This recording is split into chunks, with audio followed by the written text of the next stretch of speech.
Minha gente, tô aqui para mais um bloquinho no YouTube e hoje eu trouxe uma convidada maravilhosa.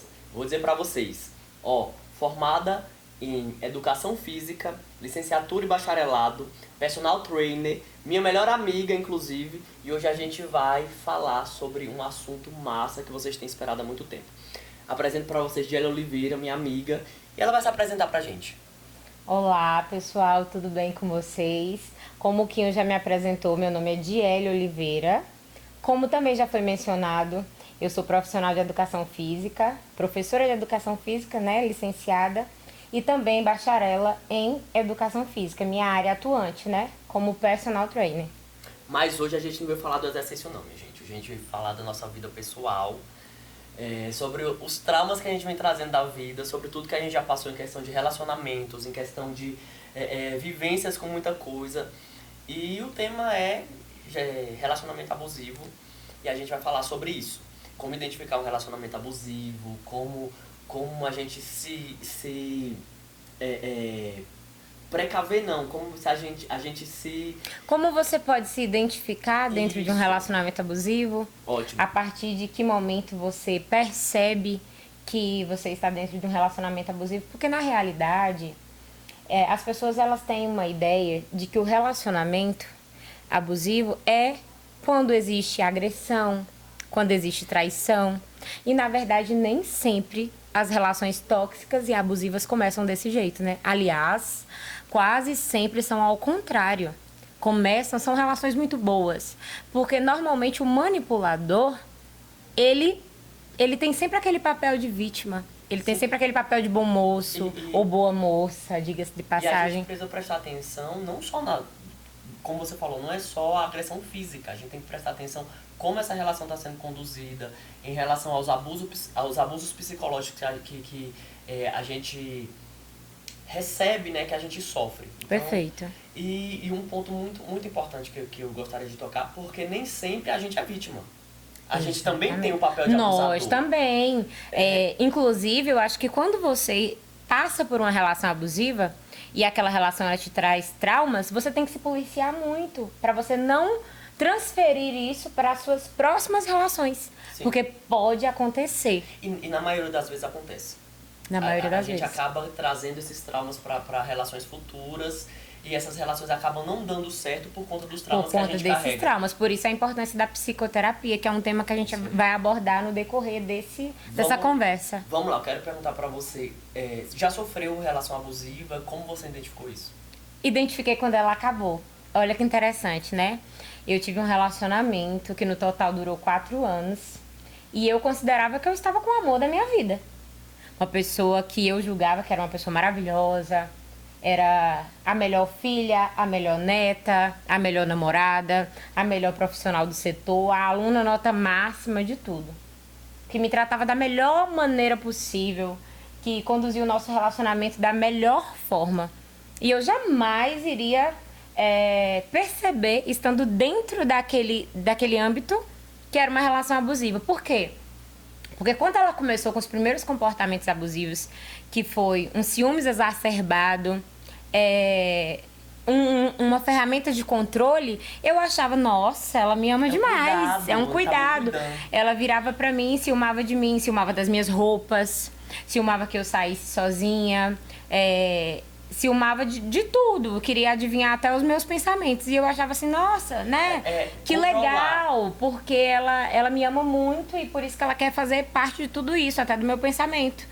Eu achava super natural quando ela virava, assim, eu não sei nem se eu vou poder falar sobre isso aqui no YouTube. Eu vou tentar falar de uma maneira... que a gente não seja cancelado, de uma maneira que o YouTube não seja cancelada, mas, por exemplo... Censure a gente. Nós morávamos com uma distância de 90 quilômetros, né? E a gente se via sempre no final de semana. E às vezes a gente passava um final de semana sem se ver. E eu ia no outro e eu tinha feito depilação íntima, ela me questionava por que eu tinha feito se a gente não tinha se visto.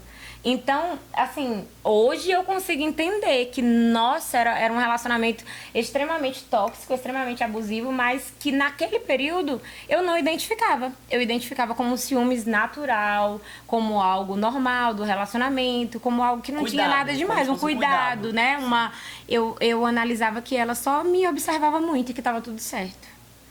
Então eu fui identificar, respondendo sua pergunta, eu fui identificar posteriormente, depois de muito trauma, quando eu comecei a psicoterapia pós-relacionamento, foi que eu fui identificar que eu tinha vivido um relacionamento abusivo, porque enquanto eu estava dentro eu não observei. Mas quando você percebeu, já tinha terminado, como você falou. Mas você teve alguma coisa que você percebeu assim, eu trouxe de outras relações para dentro dessa relação algum trauma que contribuiu para isso? Com ela, não. Com uma Então, relação posterior, sim. Como fala, a gente carrega esses traumas. Com ela não, mas com uma relação posterior eu me vi, inclusive em alguns momentos, tendo até alguns comportamentos que ela tinha tido comigo porque eu achava que era natural e depois que eu fui identificar que não era. Ela era controladora ao ponto de controlar até no sentido do que eu ia beber, do quanto eu ia beber, do que eu ia vestir, de como eu iria me comportar. Ela era controladora ao ponto até de tentar instruir como que eu poderia gastar meu próprio dinheiro. De virar pra mim e dizer que eu gastava meu dinheiro de uma maneira errada, que eu poderia comprar isso, que eu poderia comprar aquilo, que eu poderia comprar um carro, que eu poderia fazer isso, fazer aquilo. Ela extremamente controladora. Isso é E engraçado. foi muito mais controladora depois que nós terminamos, inclusive. E isso é engraçado porque quando a gente tá dentro da relação, quando você vivencia isso no dia a dia, você não consegue perceber. Não mesmo. São coisas que você não percebe. Não mesmo. E quando a ficha vai caindo, você vai entendendo que algumas atitudes do outro começam de controle mesmo. De falar assim, você não pode fazer isso, eu não gosto que você faça isso. Se você fizer isso, tem consequência, eu vou também fazer outra coisa. Quando nós terminamos e as pessoas identificaram que eu estava com um quadro depressivo, ninguém acreditava que o fator motivacional, não que eu queira dizer que ela tenha me causado quadro depressivo, não é isso. É que as minhas vivências contribuíram para que eu tivesse um quadro depressivo, infelizmente, a partir desse relacionamento. Mas as pessoas, elas não acreditavam que isso era possível, porque era sempre a ideia da boa moça, da melhor Sim. filha, da melhor funcionária, da melhor pessoa. Então, eu me senti em alguns momentos até invalidada, porque as pessoas não acreditavam no que eu estava falando, porque parecia que eu não estava falando da mesma pessoa. E esse é um relato que não é só seu. De todas as pessoas que passam por algum tipo de relação abusiva, é isso, de você se sentir invadindo, tudo que você sente, que você faz, Invalidado, desqualificado o tempo todo. Exatamente. Como ela era a melhor pessoa para todo mundo, no final de tudo, as pessoas acreditavam que o nosso relacionamento tinha acabado por minha causa. Que eu que era a grande causadora de tudo, né? Então, assim, eu acho que foi um dos fatores motivacionais para que eu tenha adoecido, porque além de estar vivendo do luto do término de uma pessoa que eu amava muito, eu ainda tinha que provar para todo mundo que eu não tinha sido errada. E assim, era tão forte a característica do nosso relacionamento que eu tinha que estar provando para ela a todo tempo. Você passou por todos esses problemas, tudo. Você contou pra gente toda a história, tudo que você conseguiu.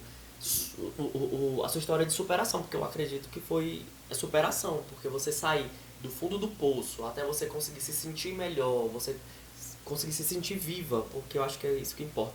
A gente fala muito sobre, porque eu preciso de alguém, porque eu preciso disso, mas no geral a gente precisa se sentir vivo. A gente precisa de, não é nenhuma motivação assim, de você falar assim, aquilo me motiva, não, é de você de fato entender que você tem que acordar de manhã e fazer o que você precisa fazer e se sentir bem com aquilo. Fato. Então, por tudo isso que você passou, conta pra gente esse processo de terapia que você passou, quão foi importante na sua história, no seu diagnóstico no quadro de depressão. Então, conta pra gente isso. Eu vou ser muito honesta. Não foi só a psicoterapia, né? Eu tava num momento que eu tava tão triste que tudo que as pessoas dissessem pra mim que iriam me fazer me sentir melhor, eu queria fazer. Ai, bote sal grosso, né? Espada de São Jorge, comigo ninguém pode, bota incenso na sua casa, né? Tudo que as pessoas dissessem, se as pessoas dissessem, tarô, cartomante, jogar búzios, eu ia fazer, eu queria estar bem, né? E aí, naquela ocasião, a minha primeira questão foi a psicoterapia, né? Que me auxiliou muito, muito, muito, muito mesmo. E tendo feito a psicoterapia, Uma outra, eu vou chamar eu não vou chamar de terapia, mas vou dizer de um complemento adicional, que me auxiliou muito, foi a terapia multidimensional, né? A terapia holística. Eu fiz a constelação familiar e mesa quântica com a Najara Costa, né? Fiz com a Najara. E pra mim, eu de L, né? Uma de L antes, uma de L depois da Najara, né? Se você acredita, ótimo. Se você não acredita, tá tudo bem, pra mim deu certo. Exatamente, estou aqui como alguém que pode falar que sentiu a diferença já na primeira semana. Primeira semana que eu fiz a constelação familiar, eu já era outra mulher. Eu era outra mulher. As minhas questões familiares, com meu pai, com minha mãe, com relacionamentos mal resolvidos, elas estavam todas se reorganizando, e sabe, enfim. Então, esse foi um dos tratamentos que eu busquei também. Outra coisa que eu busquei muito, que foi uma das principais, foi algo que eu sempre tive, foi a fé. Eu me apeguei ainda mais com Deus, com meu Deus vivo, né? De buscar horários no meu dia, sabe? De colocar, isso aqui faz parte da minha vida. Esse horário eu preciso falar com Deus, esse dia da semana. Eu preciso falar com Deus. Porque assim, eu já falava com Deus. Eu falava, eu lavava na louça, eu falava na hora que eu ia dormir, eu falava em vários momentos. Mas de repente eu peguei e coloquei, estipulei prioridade. Eu vou acordar de manhã, às 4h30 da manhã, as primeiras meia hora do meu dia eu vou falar com Deus. Vou contar pra ele o que tá acontecendo, vou pedir pra ele discernimento, vou pedir tudo, essa sabe? Fala sua, você me traz um negócio que, quando eu era mais novo, não revelando a idade da gente, eu acho triste falar de idade, gente. A gente tem 15 anos, 15 aninhos. 15. Mas assim, não é que eu tinha dificuldade, não era uma prioridade eu falar com Deus. Hoje é a minha maior prioridade, eu acordo de manhã. A questão religiosa pra mim sempre ficava em segundo plano. E não é a religião, é falar com Deus. Falar com Deus. Eu acordo... Hoje, eu acho que depois que a gente chega em determinada idade, que você vivencia uma série de coisas que a gente vivencia, eu acho que é uma questão até de refúgio mesmo, de você... De acolhimento, mesmo que você esteja sozinho falando com você, que possa ser que alguém nem acredite, mas que você acredite. E tá tudo bem se a pessoa não acredita. Eu acordo às 4h30 da manhã e a primeira coisa, quando eu coloco meus pés no chão, eu digo: Deus, eu te entrego o meu dia que acaba de começar. Me dá sabedoria, me dá discernimento. Né, graças a Deus, eu acordo muito cedo, mas é resultado, assim, os frutos disso são maravilhosos, enfim. E aí eu digo: meu Deus, muito obrigada. Né, eu entrego esse dia nas suas mãos, eu entrego todas as decisões que eu vou tomar, eu entrego minha família, eu entrego minha saúde, eu entrego tudo, sabe? E eu peço, eu falo: muito obrigada por mais um dia, por ter um teto, por ter alimento, eu te agradeço, porque muitas pessoas queriam estar no meu lugar, muitas pessoas queriam ter a possibilidade de alcançar as coisas que eu tenho possibilidade hoje, né? Então... eu acho que a fé foi algo muito motivacional. E além da fé, além da psicoterapia, além da terapia holística, também, eu acredito que uma das coisas que também me auxiliaram, de verdade, foi começar... sabe aqueles livros motivacionais? Sabe aquelas frases motivacionais que você vê no Instagram? Tipo assim, confie mais em você, se um relacionamento acabou, como porque... foda-se. Se priorize e tal. Eu comecei a seguir muito perfis dessa linha, sabe? E aí, muitas vezes, eu via pessoas falando sobre relações, falando sobre o perfil da relação que eu tinha vivido. E aí eu falei: porra, é por aqui, eu vou caminhar por aqui. E assim, gente, só pra concluir essa entrevista sobre a minha vida, hoje, o dia que a gente tá gravando essa entrevista é dia 15 de novembro. Feriado! Se eu tivesse junto com essa pessoa, hoje a gente faria 6 anos. E a gente tem de terminada 2, 3, não vou saber, com certeza, assim. E...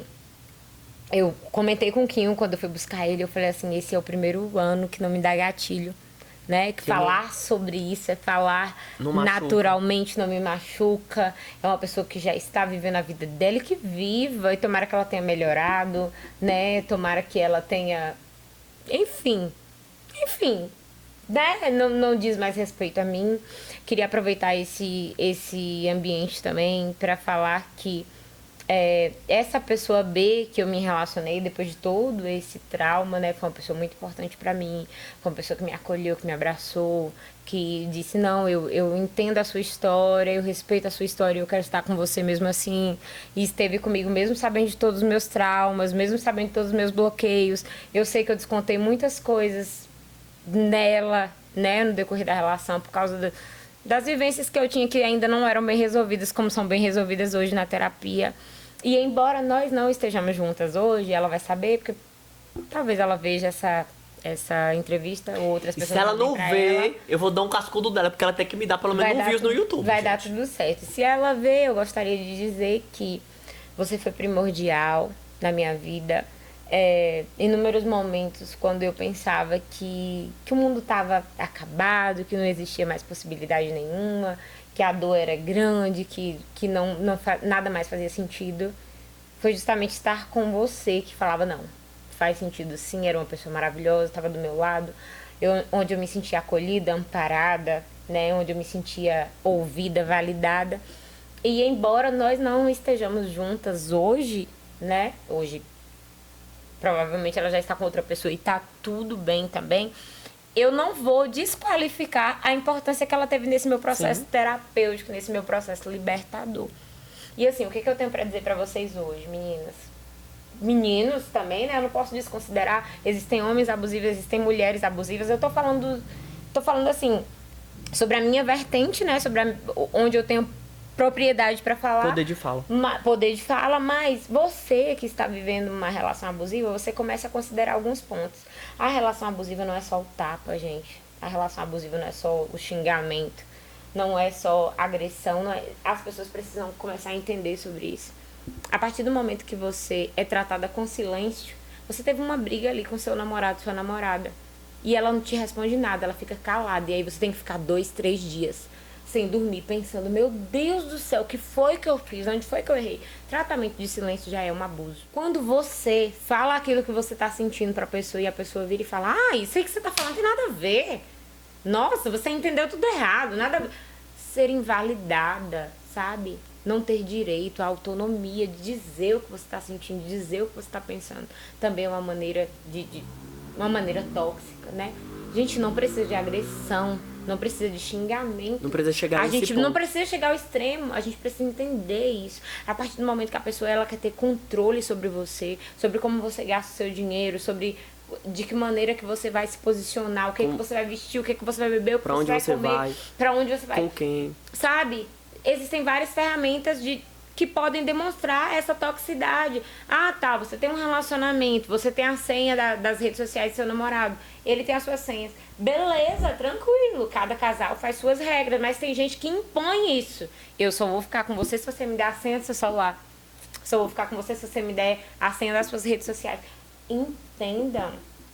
Parem para pensar que essa questão do abuso, ela não tem relação somente com a agressão. Não precisa chegar às vias de fato. Existem vários outros fatores. Eu era extremamente bem tratada no meu relacionamento. Era uma pessoa que me tratava a pão de ló, que me agradava de todas as formas possíveis, que me levava nos melhores restaurantes, que me levava nos melhores hotéis, nas melhores viagens. Era uma pessoa que me tratava extremamente bem, mas que todas as vezes que eu precisava me posicionar, ela me invalidava. Entende? Entendi. E assim, como eu falei no início da entrevista, foi muito difícil pra mim falar sobre isso hoje, porque eu era invalidada a todo tempo, porque as pessoas que conhecem ela viram e falam assim, eu não acredito que você tá falando da mesma pessoa, que ela é um anjo, quem não presta é você. Entende? Uhum. E essa culpabilização também tem a ver, né, com essa questão. A gente entendeu que você passou por esse processo de relação abusiva, de um quadro depressivo em decorrência disso. Mas quando foi que você entendeu, que falou assim, olha, eu tô no fundo do poço, eu não tenho mais onde chegar, não tem mais onde descer, degrau pra descer? Justamente quando eu pensei em cometer suicídio, quando eu achei que essa era a solução. Quando eu tomei vários medicamentos, né? Porque eu queria dormir por uma semana e acordar uma semana depois achando que aquela dor ia passar. Porque quero voltar a dizer, muitas vezes a pessoa, quando ela pensa em suicídio, ela não quer de fato morrer. Ela quer acabar com aquela dor que ela tá sentindo naquele momento. Era o meu caso. Eu queria acabar com aquela dor.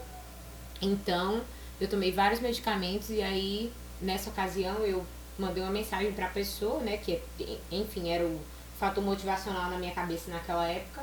E essa pessoa mandou um amigo lá em casa, Júnior Rios, e esse amigo meu saltou a janela de casa e me auxiliou. Foi ele quem me ajudou. Inclusive, essa história quase ninguém sabe. Porque, como eu falei, as pessoas me veem como uma mulher forte, as pessoas me veem como uma mulher decidida, que não precisa de apoio, que não precisa de auxílio, que jamais teria passado por depressão. Quando eu estava com quadro depressivo, eu ia dar aula de dança normalmente. E é engraçado. Eu acordava às 5 da manhã para ir trabalhar normalmente. Não mudou nada na minha vida, nada. E é engraçado que as pessoas falam assim, não estou invalidando isso, longe de mim isso. As pessoas falam assim, não, procure fazer exercício físico, que melhore. Mas mesmo as pessoas que fazem exercício físico... Também estão suscetíveis. Sim, entendeu? Não é só o exercício físico que vai melhorar, se você não procurar ajuda psicológica. Totalmente. Depois de ter falado sobre tantas coisas tristes, né? Eu gostaria de virar e dizer, olha que ironia, gente. Preciso virar e dizer o seguinte, que sem essa relação, eu não seria quem eu sou hoje. Porque assim, foi uma DL de 0% a 100%. Eu identifiquei o que eu merecia, eu identifiquei o que eu não toleraria, eu identifiquei o lugar que eu queria alcançar. Eu modifiquei toda a minha vida. Eu não sou mais a mesma pessoa, não moro mais no mesmo lugar, eu não tenho mais a mesma fonte de renda. Tudo mudou. O ciclo é outro. Tudo é outro ciclo. Eu me vejo como uma... Se as pessoas que me conheceram naquela época dizem que ainda me conhecem, eu preciso me apresentar de novo.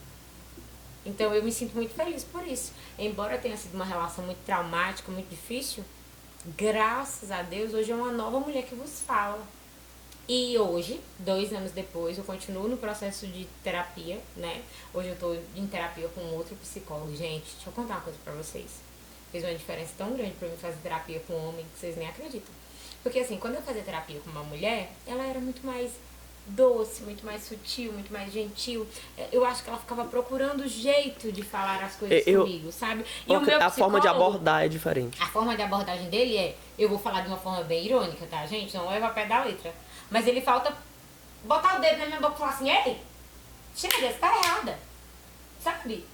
Estou falando de uma maneira hipotética. Ele vira pra mim e fala assim, Diele, não, quando eu viro e falo, o Rodrigo tá errado, eu acho que o Rodrigo tá errado. Não, eu não acho que o Rodrigo tá errado.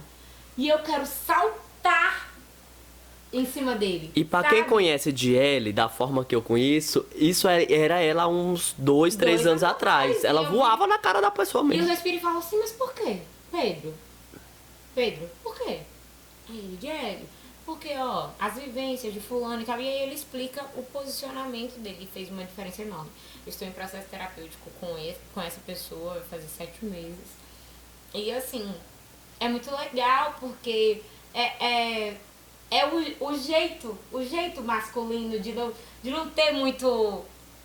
Como é que eu posso dizer? Meio termo, direto. Ele vai e fala. Massa, agora deixa um recado pra galera aí. Já despedindo, gente, foi um prazer falar com Diele hoje.